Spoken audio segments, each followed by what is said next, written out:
Mesdames et messieurs, bonsoir. Merci de votre fidélité. Bienvenue dans Dites-moi tout, docteur. Le thème d'aujourd'hui porte sur l'excision. En République de Guinée, 90%, voire plus, des femmes sont excisées et pourtant cette pratique est interdite par la loi. Mais malgré les efforts du législateur, ces pratiques continuent de battre le record dans certaines régions de la Guinée, surtout en ces périodes de grandes vacances.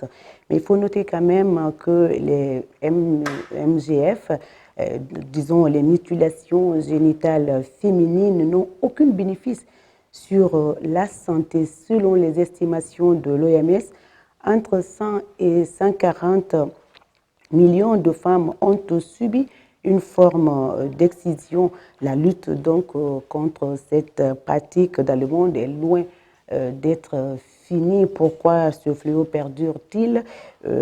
Quelles sont les motivations des pratiquantes?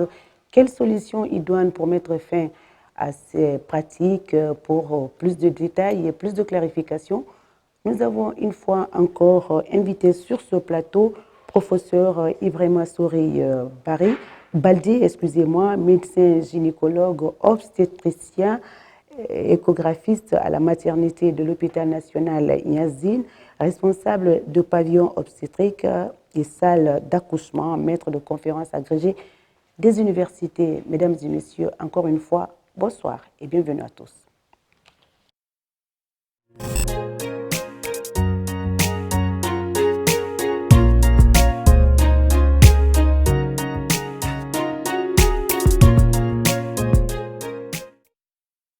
Bonsoir, professeur. Merci d'avoir accepté notre invitation, de répondre à nos différentes questions et à celles des téléspectateurs. Pour nous joindre, appelez-nous au 620 58 90 73.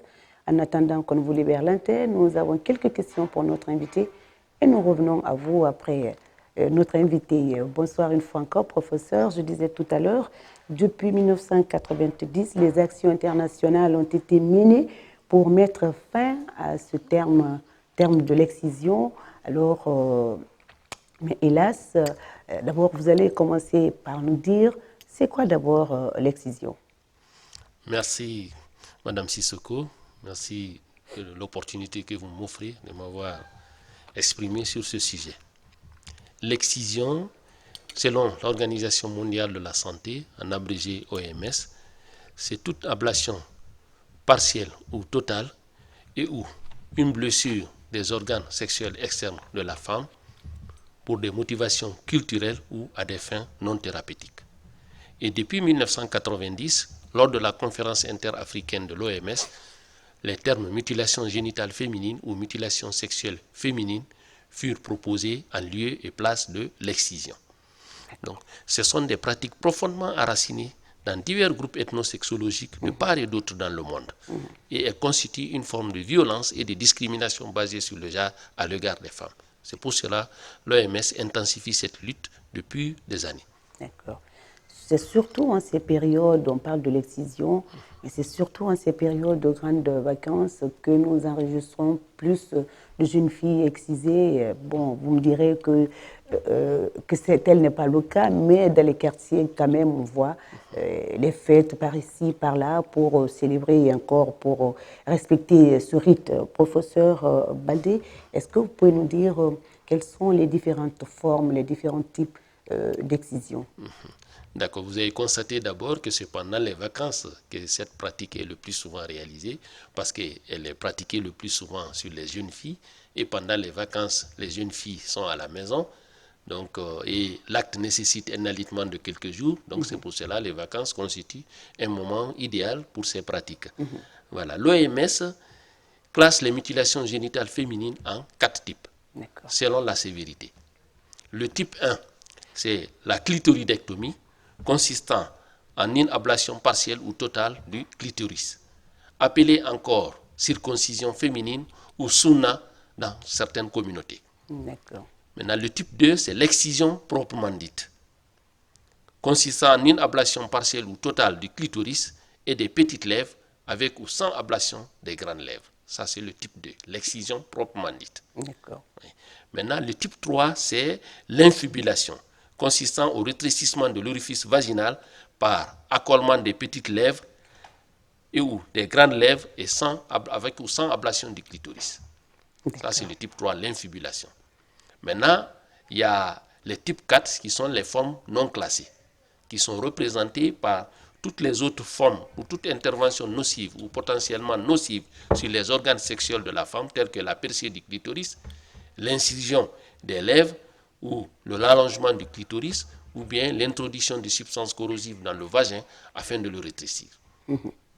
Alors, professeur, vous avez dit que cette pratique ou ces pratiques sont ancrées dans nos mœurs et aujourd'hui, certaines familles ne veulent pas entendre parler d'éradiquer ces pratiques dans nos cultures, etc.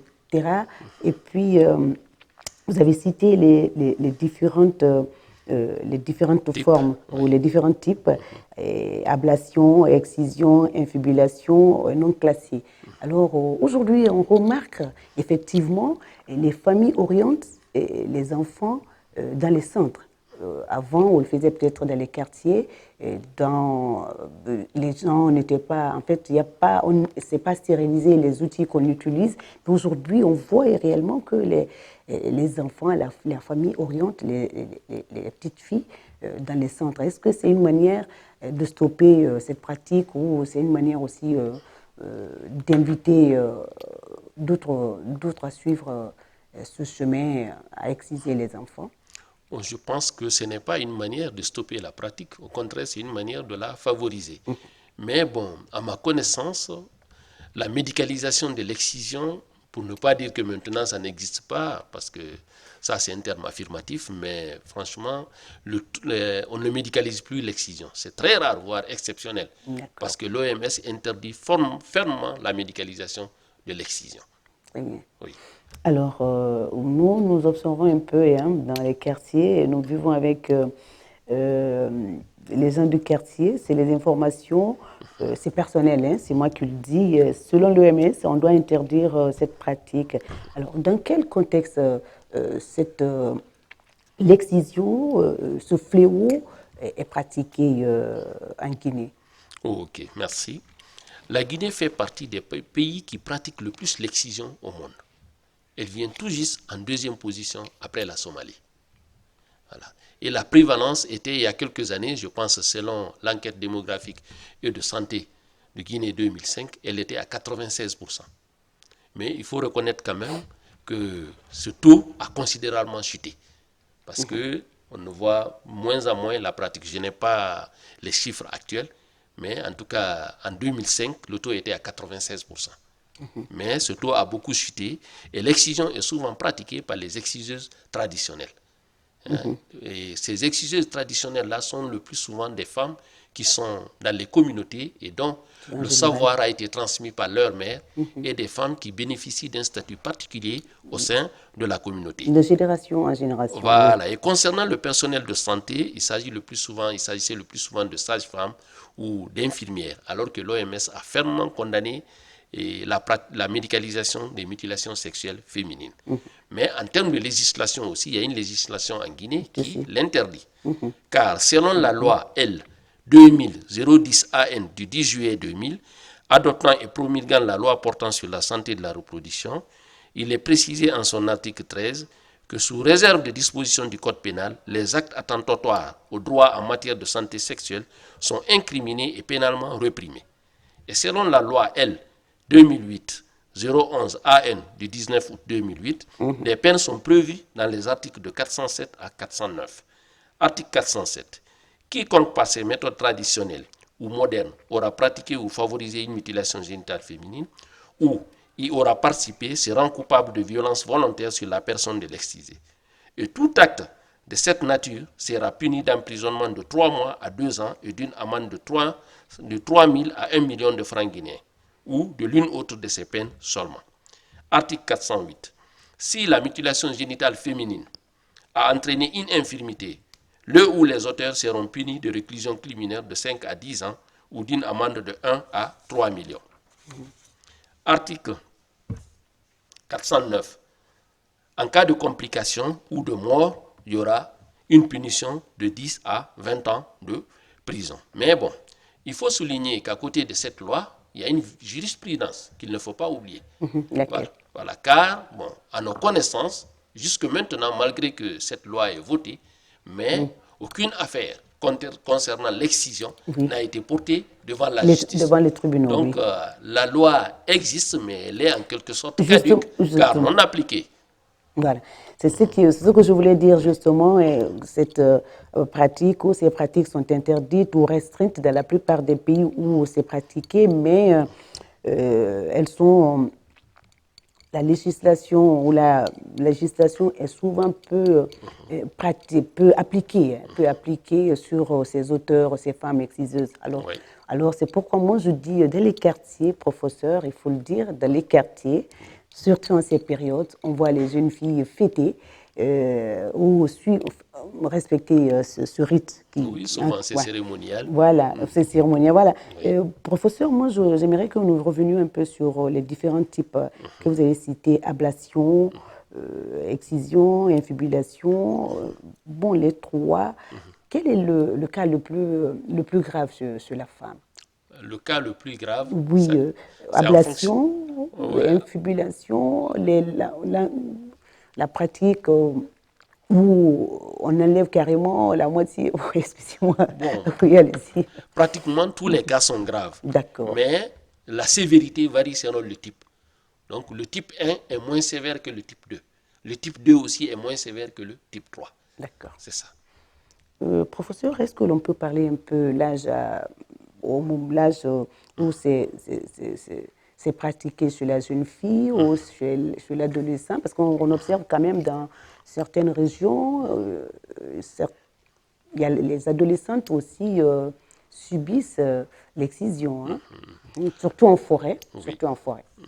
Bon, pratiquement, et concernant l'âge, la majorité des filles sont excisées avant l'âge de 15 ans. Mais la grande majorité, c'est avant l'âge de 5 ans. Parce que selon les études faites par l'OMS, dans 50% des filles, dans 50% des pays qui pratiquent l'excision, les filles sont excisées avant l'âge de 50 ans, avant l'âge de 5 ans, dans la majorité des cas. Donc le plus souvent, c'est avant l'âge de 5 ans. Parce que, bon, quand la fille grandit, il n'est pas évident de l'immobiliser et faire les pratiques comme Surtout en ça ces se fait moments-là où traditionnellement. on bat, les campagnes sont par-ci, par-là, Voilà. observées à Conakry et à Oui, l'intérieur. Hein. oui. Aujourd'hui, les petites filles refusent catégoriquement d'aller se faire Voilà. C'est pour exciser. cela que je vous ai Elles dit que le comprennent. taux a considérablement chuté quand même. Très bien. Oui. Alors, quand est-ce quand même, avant de parler des conséquences, hein, les conséquences ou les risques de ces mutilations. pratiques, voilà. Vous nous en parlez, professeur Baldé? Les risques de ces pratiques, pratiquement l'excision, y compris les autres formes de mutilation sexuelle féminine, ne présentent aucun avantage sur la santé, entraînant des conséquences physiques et psychologiques tout au long de la vie des femmes. Et parmi ces risques, on cite entre autres les douleurs pelviennes intenses, vu que les organes génitaux externes, qui sont les parties du corps intéressées par cet acte, sont des organes qui sont potentiellement innervés, donc très sensibles. Et le plus souvent, l'acte est réalisé sans anesthésie. Donc c'est assez douloureux. En dehors des douleurs aussi intenses, il y a les saignements génitaux. Les saignements génitaux pouvant aussi parfois même se compliquer de choc dans les cas graves. Il y a l'infection. Vu que l'acte est souvent pratiqué dans des conditions d'hygiène précaires, avec le même instrument pour pour plusieurs filles qu'on excise, voilà, donc ces infections pouvant se propager plus loin. La mort même peut survenir, soit par infection, soit par hémorragie, ou même par la douleur, qui entraîne un choc énorme, parce que c'est un organe potentiellement innervé qu'on enlève. Et vous vous imaginez, sans anesthésie, le plus souvent. Alors, un organe énervé, qu'est-ce que cela veut dire? Un organe innervé, c'est un organe qui a plein de nerfs. Et ce sont les nerfs qui développent la sensibilité des tissus de l'organisme. Très bien. Voilà. Et en dehors de ça aussi, il y a le risque de transmission du VIH et de l'hépatite B, vu que le plus souvent, c'est un instrument qui n'est pas stérile et qu'on utilise pour plusieurs filles à la fois. Donc si par hasard ou par malheur, il y a une parmi ces filles, ces fillettes, qui portent ces maladies. Donc, il y aura une transmission aux autres qui ne portaient pas ça. Maintenant, il y a aussi les conséquences sur la vie sexuelle, telles que les douleurs au cours des rapports sexuels, que nous appelons dyspareunie dans notre jargon, la diminution, voire même une perte complète du désir sexuel, parce que c'est l'organe érectile qui est concerné, le clitoris. Donc, quand on l'enlève, souvent, ça diminue le plaisir sexuel. Maintenant, il peut y avoir aussi des complications obstétricales, c'est-à-dire pendant l'accouchement, qu'il ne faut pas négliger. Notamment l'hémorragie du postpartum immédiat, c'est-à-dire dans les heures qui suivent la naissance, ça fait saigner la femme, les déchirures du périnée ou de la cicatrice d'excision, un accouchement parfois difficile avec un travail prolongé pouvant parfois se compliquer de fistules obstétricales. Et sur le plan gynécologique, les femmes infibulées, c'est-à-dire ayant un orifice vaginal fermé, sont moins accessibles à l'examen clinique et par conséquent aux soins corrects. Il y a aussi une étude qui a été menée par l'OMS sur 28 000 mères excisées, 28 000 nouveau-nés de mères excisées dans divers pays qui pratiquent l'excision. Et l'étude a comparé les nouveau-nés de mères excisées et à ceux de mères non excisées. Donc, il a été conclu que le taux de mortalité des nouveau-nés est très élevé chez les nouveau-nés de mères excisées par rapport à la population témoin. Et cette mortalité variait selon le type d'excision. À titre d'exemple, pour le type 1, le taux de mortalité néonatale était à 32%. Wow. Pour le type 2, il était à 55%. Pour le type 3, 60%. Et il y a des conséquences psychologiques aussi. Voilà, du fait de la douleur atroce subie par l'acte, quand même la femme pense à ça, vraiment, c'est comme si elle réveille sa douleur. Docteur, vous avez cité les conséquences, moi j'en ai retenu deux, par exemple, lors des accouchements et la diminution sexuelle pendant la diminution sexuelle. Alors, professeur, aujourd'hui, on enregistre des campagnes, l'OMS, le secteur en tout cas, les autorités du ministère de la Santé luttent. Il y a aussi des associations, des ONG qui luttent contre ces pratiques-là. Alors, moi, je me dis que, surtout au niveau de la diminution sexuelle, est-ce qu'on ne peut pas, et là, lors des accouchements aussi, c'est pas considéré comme une autre forme de violence sur le genre? Bien sûr, merci. Et l'excision, y compris toutes les autres formes de mutilation sexuelle féminine, sont considérées comme une violence basée sur le genre à l'égard des femmes, affectant leur santé physique, sexuelle et mentale. Alors aujourd'hui, et c'est une violation des droits humains, des enfants et des femmes, vu que ce sont des êtres humains. Et ces droits sont régis par assez d'instruments juridiques, plusieurs instruments juridiques, tels que la Charte internationale des droits de l'homme, la Charte africaine des droits de l'homme ou Charte de Bangui, la Convention de lutte contre la torture. La Guinée a adhéré à toutes ces dispositions. Aujourd'hui, professeur Baldé, on va laisser les téléspectateurs contribuer à cette émission spéciale dédiée vraiment à la femme. Parce que vraiment, nous subissons, nous les femmes, vraiment, nous subissons vraiment des violences faites sur nous. Oui. C'est une violence, beaucoup de ça se fait sur nous. Oui. Alors on va libérer l'antenne avant de parler comment parvenir à l'abandon de ces pratiques, l'abandon de l'excision et les autres formes de mutilation. Professeur, oui. Alors on va prendre cet appel avant. Donc c'est parti. Et nous profitons donc, vous allez essayer de répondre à cette question, comment parvenir à l'abandon de l'excision, professeur? Merci. Bon, il y a une lutte acharnée que l'OMS mène depuis pratiquement 1950 pour la tolérance zéro même face aux mutilations génitales féminines. Donc cette lutte repose en grande partie sur la sensibilisation des communautés qui pratiquent cette mutilation. Cette sensibilisation doit porter sur les effets néfastes sur la vie des femmes que cette pratique entraîne. Et en même temps, la sensibilisation doit informer aussi sur l'utilité de l'abandon de cette pratique. Mais l'OMS recommande quand même de tenir compte de certains aspects dans cette sensibilisation. Il faut la faire avec du tact et de la discrétion, vu que c'est quelque chose qui touche la culture. Voilà. Il faut aussi... Comme ça touche la culture, voilà. Est-ce que ça va être facile de s'en débarrasser, de s'en défaire, professeur? Oui, bon. Ça prendra du temps. Ça prendra du temps, ce que ça va prendre, mais quand même, il faut reconnaître que les chiffres ont beaucoup baissé, parce que rarement maintenant dans les familles, en tout cas intellectuelles, tu vois des excisions maintenant. Voilà. Et voilà, je voulais dire par là aussi, l'OMS recommande aussi de faire la lutte avec du tact et aussi d'associer tous les principaux acteurs de cette lutte, à savoir les associations médicales et professionnelles, les masses médias, les personnes qui pratiquent, telles que les exciseuses, il faut les associer pour qu'elles abandonnent. Voilà. Et le système des Nations Unies, tel que l'UNFPA, l'UNICEF, le PNUD, qui sont d'ailleurs les principaux acteurs de la lutte, car ils définissent les conventions internationales. Oui. C'est donc la deuxième partie, certainement que le numéro est affiché, les téléspectateurs vont nous appeler. Professeur, est-ce qu'il y a une journée nationale, une journée internationale dédiée à cette campagne, à ces différentes formes de sensibilisation? Bon, oui, je pense que bon, je n'ai pas une très grande information concernant cette question, mais je sais en tout cas, il y a eu une conférence internationale en 2003 portant tolérance zéro face aux mutilations génitales féminines. Et la Guinée a adhéré aux recommandations de cette conférence.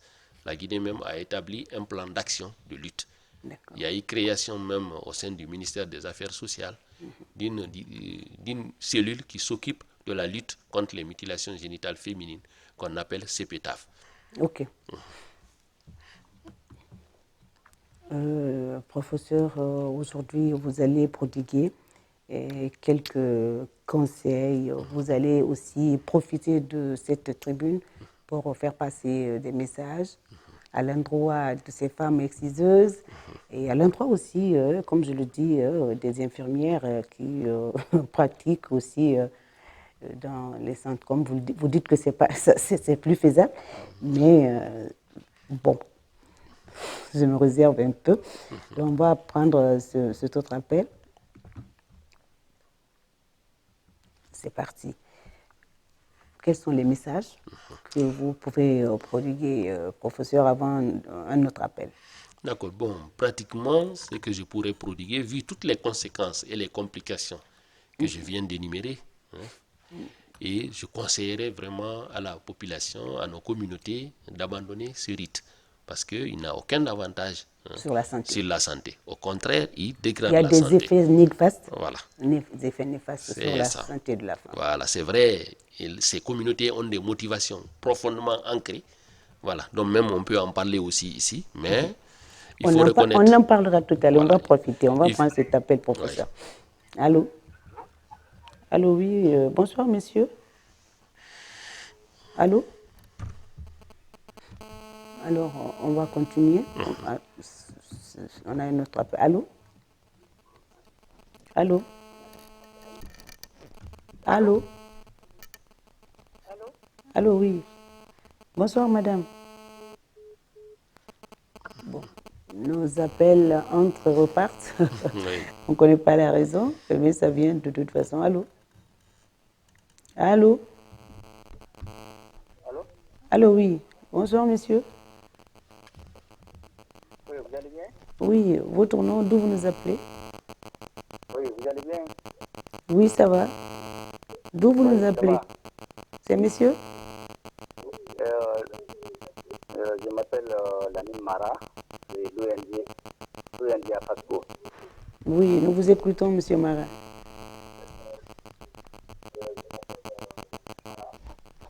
Monsieur Mara, nous vous écoutons. Ok, je profite de cette antenne pour remercier le professeur qui a donné Kamal. Je profite de cette... Nous vous écoutons, allez-y.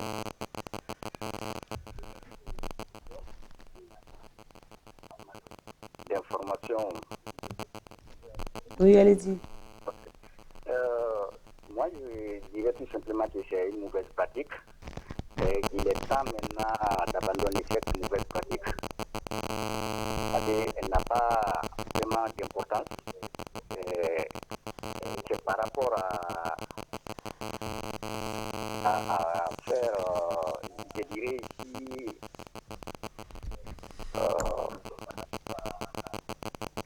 moi j'ai seulement quelques questions.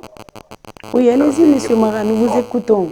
Voilà, je pose quelques questions souvent à des personnes qui font des débats avec moi autour du sujet de la mutation génitale féminine.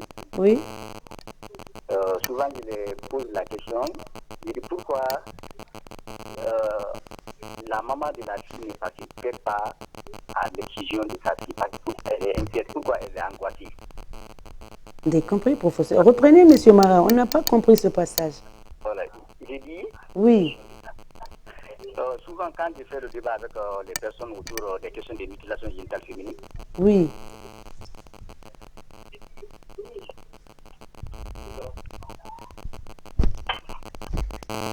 Monsieur Mara, vous participez à l'émission, il y a une interruption. Voilà, il y a une interruption là, voilà. Nous vous écoutons par ici, hein, on entend bien. Déplacez-vous, peut-être qu'il y a du bruit autour de vous, pour que nous puissions comprendre ce que vous dites.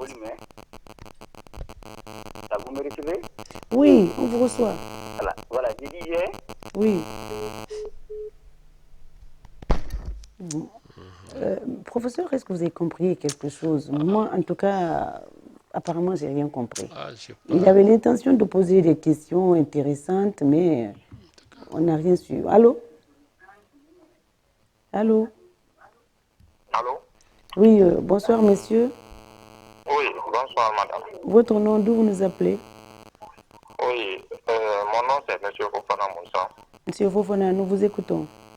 Ok, en fait, je suis votre émission et je veux poser la question concernant... en fait, mon inquiétude, est-ce que vous êtes quand même conscient que le plaisir, comment dirais-je, le désir sexuel d'une femme non excisée et le désir d'une femme excisée n'est pas la même.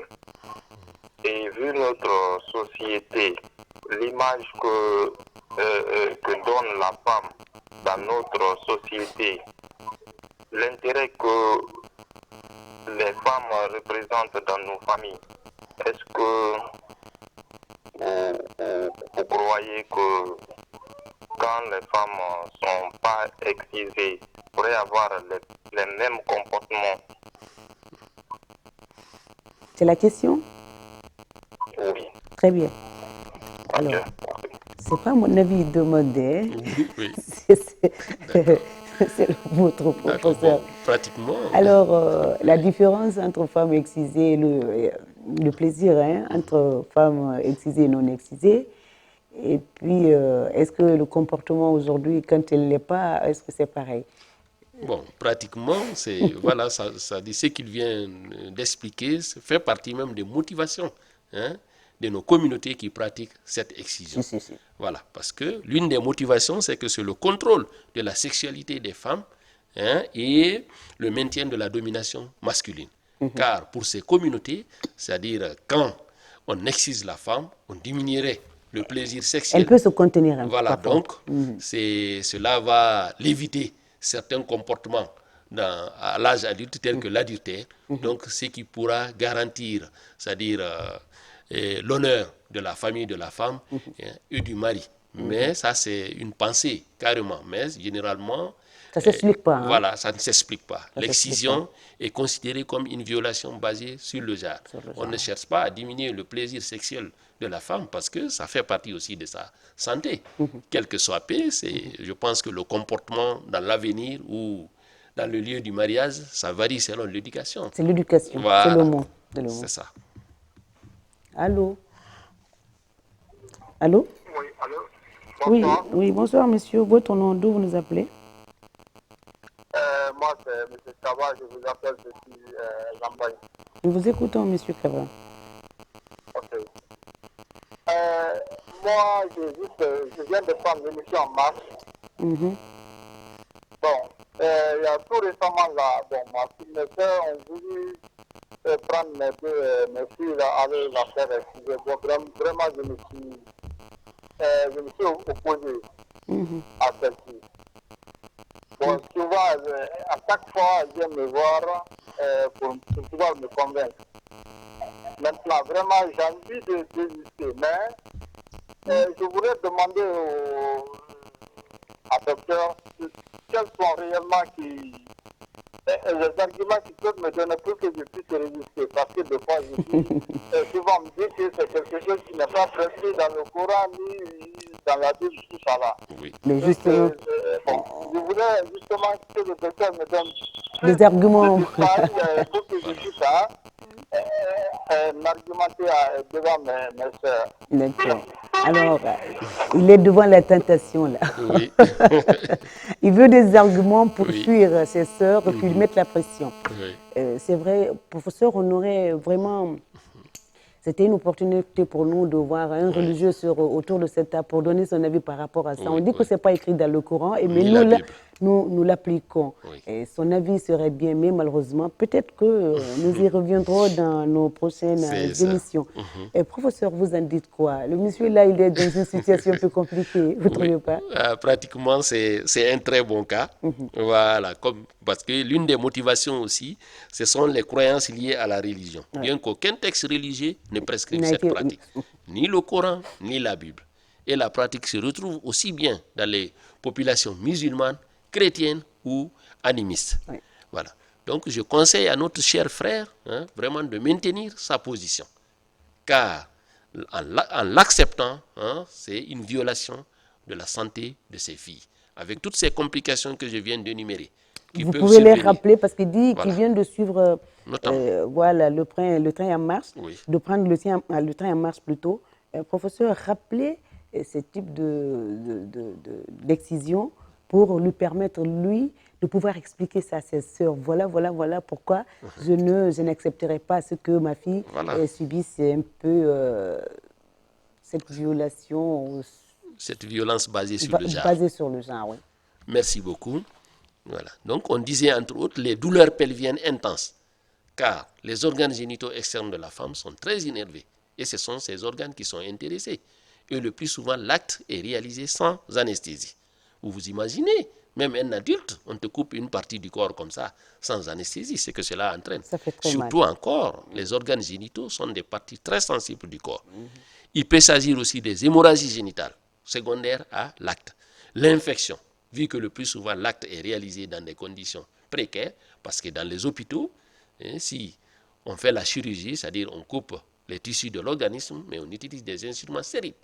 Voilà. Et le plus souvent, les exciseurs traditionnels utilisent des instruments non stériles. Et le même instrument partagé pour plusieurs filles, avec le risque de transmission contamination. du VIH, de l'hépatite B. Il y a aussi des problèmes urinaires et menstruels, car chez les femmes infibulées, le fait de la fermeture presque complète du vagin, donc l'urine et le sang des règles coulent difficilement. Et il peut s'agir aussi des conséquences sur la vie sexuelle, les douleurs pendant les rapports sexuels, ce qu'on appelle dyspareunie, la diminution, voire même une perte complète du plaisir sexuel, qu'on appelle frigidité dans notre jargon. Voilà. Et en plus de ça aussi, dans les cas sévères, il peut même y avoir vaginisme, c'est-à-dire la phobie des rapports sexuels.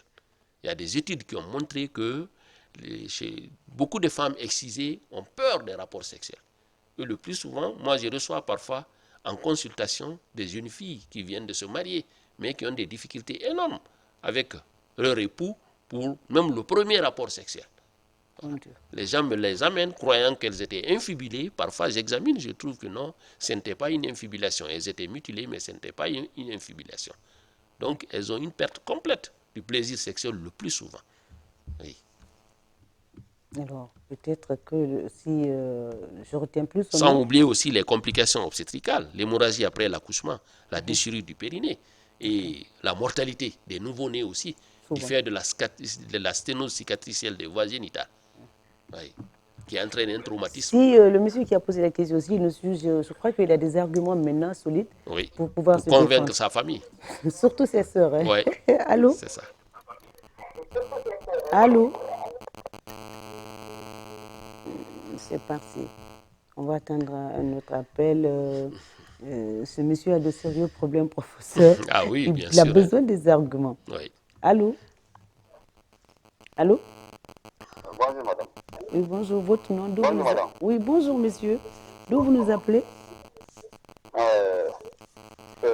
Comment de victime, là. Oui. Vous avez une question pour notre invité? Ah oui, mais vous avez déjà posé au professeur, là, quoi. Allez-y. Oui. Je veux un religieux à côté de monsieur, à côté du professeur, Mhm. parce que depuis des temps, le pratique là, on pratique, les parents pratiquent sur ça, quoi. Mhm. Donc, il n'y a pas de problème. Si maintenant, il y a des problèmes maintenant, il faut que le professeur vienne avec un religieux, discuter ensemble. Monsieur, éloigne. Monsieur, Voir comment. vous comprenez un peu? Allez-y. Monsieur, déplacez-vous là. Il y a un peu de bruit autour de vous, s'il vous plaît.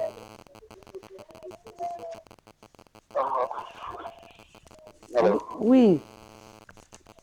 c'est là que je veux dire. Je veux le professeur. Encore, il faut un débat pour ça, quoi, madame. Mhm. C'est ce que je veux dire, professeur. Alors, professeur, est-ce que vous avez compris un peu? Je pense, je l'ai entendu dire, il faut, pour lutter contre ça, il faut intégrer, c'est pas un débat ou avec les religieux, c'est que j'ai compris, j'ai cru entendre. La première question, je crois que c'était avant, il n'y avait pas de problème, mais maintenant qu'il y a problème, problème par rapport à quoi? Je ne sais pas. Alors, Bon. s'il peut nous rappeler aussi, vous avez Bon, je compris quelque peux chose? donner quelques mots. Allez-y. Pourquoi il y a des problèmes maintenant? C'est parce qu'il a été prouvé que ce sont des pratiques néfastes, voilà, qui ne sont pas bonnes pour la santé des filles et femmes. Oui. Donc des pratiques internationalement reconnues Reconnues. comme une violence, Faite sur le genre. voilà, basée sur le genre à l'égard des femmes. Voilà, et c'est pour cela aussi l'OMS qui a intensifié cette lutte depuis 1952 a défini les principaux acteurs. Ce sont les autorités administratives et politiques, les organisations professionnelles, les associations d'enseignants et de travailleurs sociaux, les leaders religieux, le personnel soignant, cherchant à informer les femmes sur les risques et les dangers liés à l'excision. Les exciseurs traditionnels même sont des acteurs de la lutte. Elles sont associées. Les hommes, les ONG, les mass médias, les radios communautaires et autres. Tout ça, le système des Nations Unies qui représente le principal acteur dans la lutte. Allô? Allô? Oui, bonsoir. Bonsoir, madame, vous allez bien? Très bien. Votre nom, d'où vous nous appelez? Allô? Allô, oui. Votre nom, Monsieur Diallo Alphamamou. Oui. Ok. Nous vous écoutons. Monsieur Diallo, déplacez-vous. Monsieur Diallo. Ok, je remercie, professeur. Déplacez-vous. Déplacez-vous. Oui, je me suis déjà déplacé, madame. Ah ouais, allez-y, nous vous écoutons. Je remercie, professeur. Allez-y, oui. Madame, je me suis déjà déplacé. Non, on n'est plus là-bas. J'ai dit, nous vous écoutons. Vous me recevez bien? Oui, oui. Allez-y. Je remercie, professeur Baldé. Merci. J'aimerais lui poser une question. Allez-y. J'aimerais savoir, est-ce que, en fait, l'excision peut jouer sur la reproduction du couple? C'est la question? Alors. D'accord, merci. Il demande si l'excision peut jouer dans la reproduction du couple. Bel et bien, parce que l'excision touche les organes reproducteurs. Et vu les complications que je viens d'énumérer, la reproduction est bel et bien touchée parce que l'excision entraîne une douleur pendant les rapports sexuels.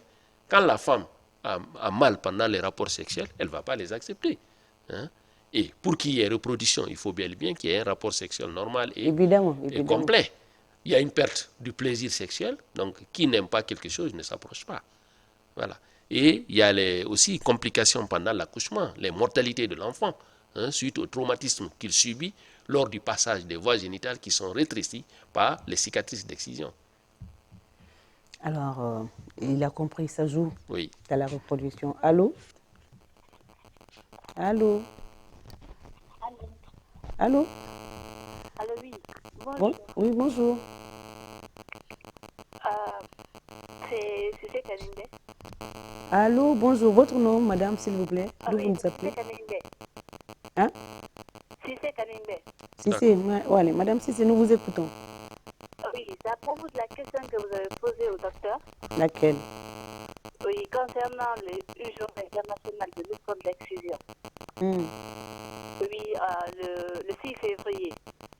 Si? Le 6 février Oui.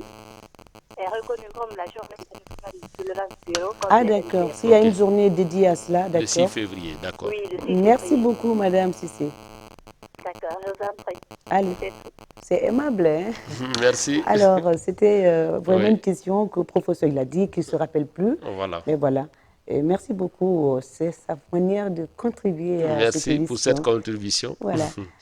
Professeur, on parlait de messages et autres. Allô? Oui, allô? Oui, bonsoir, messieurs. Votre nom, d'où vous nous appelez? Bonsoir, ça va? Très bien. D'où vous nous appelez, Moi, monsieur? je Condé Karamo depuis Koloma. Oui, monsieur Condé, nous vous écoutons. Voilà, comme je vous remercie d'abord concernant l'émission dont vous faites avec monsieur le docteur, quoi. Parce que, comme moi, je suis quelqu'un, ce que j'ai envie de savoir, je vais relater pour que je dois bien savoir la source, quoi. Parce que nous sommes dans un pays où la culture est bien respectée, ainsi que la religion. Évidemment, oui. Voilà. Donc, pour cela, comme d'après la culture, et ils sont en contradiction un peu avec le docteur disant que l'excision est permise. Mais compte tenu de la science actuelle dont nous vivons aujourd'hui, ils disent que nous sommes en danger. Ça, c'est d'un côté. D'après aussi les religieux, eux aussi, ils sont des mêmes avis que les hommes de culture. Donc, nous, les victimes, maintenant, nous voudrions savoir, d'après toute l'explication dont le monsieur a envoyé, et d'après aussi l'argument aussi des religieux et les hommes de culture, si nous faisons ces comparaisons-là, donc, moi, j'aimerais savoir maintenant, étant comme la comment dire, chez les hommes, la circoncision et l'exclusion, quelle différence pouvons-nous savoir là? Parce que quand il s'agit des hommes, on coupe une partie aussi. L'hémorragie aussi peut être constatée. Si c'est les femmes aussi, étant aussi l'excision, comme d'après ce que vient d'expliquer monsieur le docteur, on peut avoir l'hémorragie ainsi que d'autres choses concernant la femme. Donc, les femmes qui sont excisées, et aussi, ils ont des enfants, comme les femmes non excisées aussi, ils sont chez des enfants. Donc, c'est les hommes de culture qui disent que depuis l'ancienneté, donc les femmes, ils gagnent leur bébé sans problème, et puis aussi, ils sont excisés. Donc, j'aimerais savoir maintenant réellement quelle différence pouvons-nous savoir entre ceux des hommes et puis ceux de la femme concernant la circoncision et l'excision pour voir réellement le danger qui se crée ici, quoi. Je verrai, est-ce que vous m'avez bien compris? Oui, il va essayer de vous faire plaisir. Hein. Professeur, j'espère que vous allez résumer ce qu'il a dit et vous essayez de faire plaisir à ces messieurs. D'accord, je le comprends bien, merci. C'est vrai, pour plusieurs communautés, l'excision est considérée comme la circoncision féminine. C'est-à-dire, une femme excisée, c'est comme une femme qui a été circoncise. Comme, c'est-à-dire, une femme qui n'a pas excisé, c'est comme un homme qui n'a pas été circoncis. Dans certains langages même, c'est quand tu dis à un homme qu'il n'est pas circoncis, c'est comme si tu l'insultes. Voilà, alors que c'est différent. C'est vrai, même dans la circoncision, on coupe le prépuce qui recouvre voilà, le gland du pénis. Mais pratiquement, le prépuce chez l'homme, ce n'est pas un organe érectile, contrairement au clitoris chez la femme. Voilà. Donc, chez l'homme, la circoncision ne dégrade pas la santé.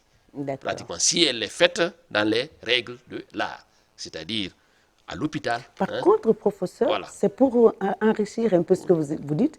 Par contre, quand on circoncie l'homme, on le protège à certaines maladies sexuellement transmissibles. Oui. Oui.